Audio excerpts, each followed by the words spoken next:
Your time is now.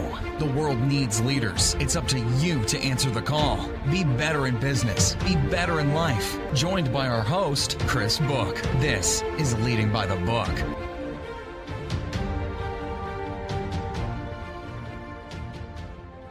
Hey guys, welcome to Leading by the Book. I'm Chris Book. If you're new to the show, welcome. We're glad you're here. Our mission is very simple. We think we need more effective leaders at work and at home. And so each week with this show, we look at different ways that we can improve our leadership acumen.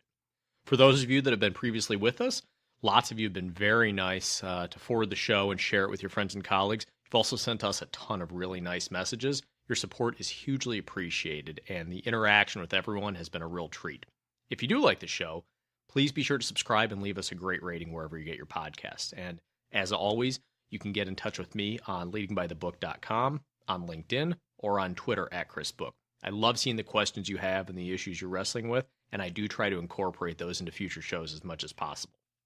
Now, today, really interesting topic today, and something that I've really started to understand better as I've been interacting with so many of you and gotten a chance to talk to so many leaders and folks that want to be leaders over the last few years here. And it's a very prevalent theme, something that a lot of people are wrestling with, and something that I do think we need to directly address.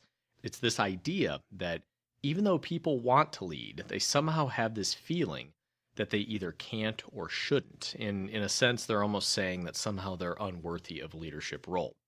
Now, these are professions of all types. They're young and old. They're educated and uneducated. They're introverted and extroverted. The list goes on, but let's be abundantly clear. You can lead. You need to lead, but more than anything, you deserve to lead. Leaders come in all shapes and sizes. There's no mold for what a leader must be. There's no contract written in stone or anywhere else that says if you don't meet a certain criteria that you can't lead.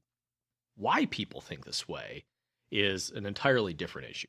There are plenty of ego-driven folks that self-identify as leaders, but have done a great job screwing up companies with behaviors that have led to this mindset. It's total crap. It's complete rubbish, and pay it no mind. And in fact, it's situations like this where your leadership can actually be the most impactful. So, after all, leadership isn't on display when you're in a situation like this. So you've got an organization that is most likely craving somebody to come in and provide real leadership and direction. It's a golden opportunity for you. The people at the top of these companies have done nothing in the way of being a leader or portraying leadership. But that's where we come in, and that's where you can lead. Throughout my career, some of the worst situations I've been in, where there have been crazy, ego-driven individuals at the top of companies and really holding employees back, is actually where I've seen leaders thrive the most.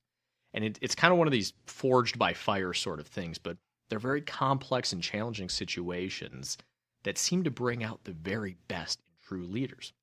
And what you really find is that people rise to the occasion when they're called to it with a situation such as this.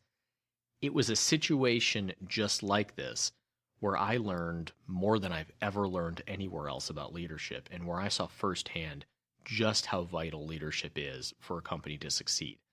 It's the worst situations in your life that will usually lead to the best situations. That's something that all leaders find in their lives, and that's something that all leaders begin to believe. The question, though, amongst all of this that we must be asking ourselves is not why can't I lead, but rather how can I lead? You can and should lead in each and every situation that you find yourself in your life. There's no doubt about it. But I realize that saying that is really not enough. We really need to understand this at a deeper level. So let's address a lot of the concerns that I've seen. So what I'm going to go through here are 8 common fears or areas of pushback that I've jotted down or put down over the years that I see people continually go back to as reasons that they think they're not worthy of leadership or should avoid leadership. So let's get through these and see if we can do something to change your perspective of where you're at. First of these, right out of the gate, I'm too young. Yeah, you may be. You might be 23 years old, you might be 24 years old, whatever it may be. There's no changing the fact that you're young. But that does not mean that you can't lead a team and impact it with youthful energy. And sure, you might not have experience, but you can still lead and motivate a team. There's no reason that you can't be the millennial that changes everybody's negative beliefs about your generation and about what millennials are like in the workforce. So take it upon yourself as a responsibility and a mission to do that and bring youthful energy to your team each and every day. Number 2, I don't have enough experience. Sure, but you have a head on your shoulders. Figure out the mission, ask the right questions, bring people together around that mission. You don't need experience to do that. Experience is certainly important, but it's not everything. There is always a way that you can contribute and lead a team. Number 3, I don't have a senior title. So there's a little bit of a secret that a lot of people don't realize, and that's this. The higher you go in an organization, the harder it is to lead. A lot of people think it's the complete opposite, but the higher you are, the more people you have to account for, the more things require very direct attention from you, the more demands you have on your time. You might not have a senior title, and that's totally fine, because you're actually in an ideal position to take ownership of projects and to help align your team around a shared mission. It's a tremendous advantage. Number 4, I don't have an undergraduate degree. So, we've talked about this previously on the site, I believe, and there's this fallacy that somehow you can only advance or be smart or gain experience in a classroom. That's complete rubbish too. The experience that you have, wherever you are, if you don't have an undergrad or graduate degree, is experience that you cannot get in a classroom, and that far trumps anything that a degree on a wall is going to signify. Humility, work ethic, communication, none of those have anything to do with the degree and where you went to school. It's you and only you that control those, though. Some of the best leaders that I've ever worked with barely finished high school, but they showed up every single day. They set a great example for their team, and they encouraged everybody on that team to be better. That's leadership, and it has nothing to do with if and where you went to school. Next, my team will resent me. This is a tough one for a lot of people. We are part of these teams, and we want our team to like and respect us, and that's totally fair, absolutely. But that should not stop us from leading.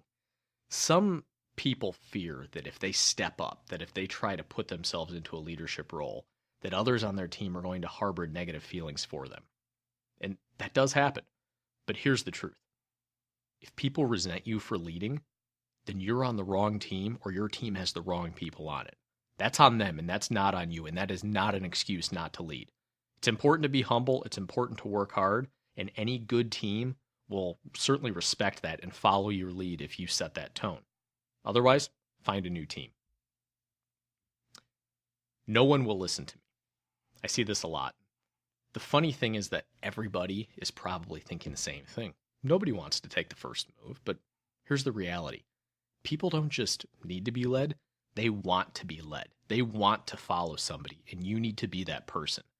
It's certainly a leap to be the first person to step up, but stepping up to lead is the most meaningful and valuable thing you will do in any facet of your life, at work, at home, wherever it is.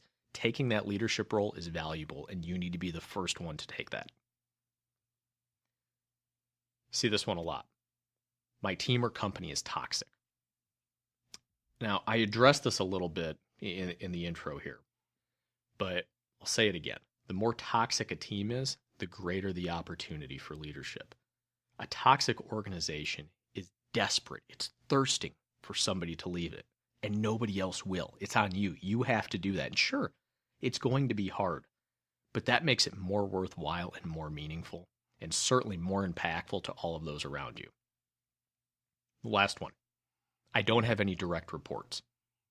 This is not just an issue for newer professionals. Plenty of folks don't have anybody reporting into them. And that's not good, it's not bad, it's just what it is. But it can be a tremendous advantage as you play the role of free agent, interact with many different disparate teams throughout your organization. You can become the glue that holds them together, that ensures the constant communication that they need to achieve success. It's part of a broader mission.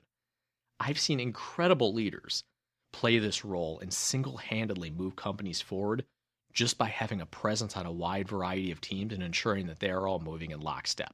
It's a tremendous advantage if you phrase it right. So, my hope with these 8 things is that you're starting to see the trend. Everybody, Every single one of us can and should lead. But the question is, how are we going to get involved? Because there's no time to waste. So my challenge to you is to start today.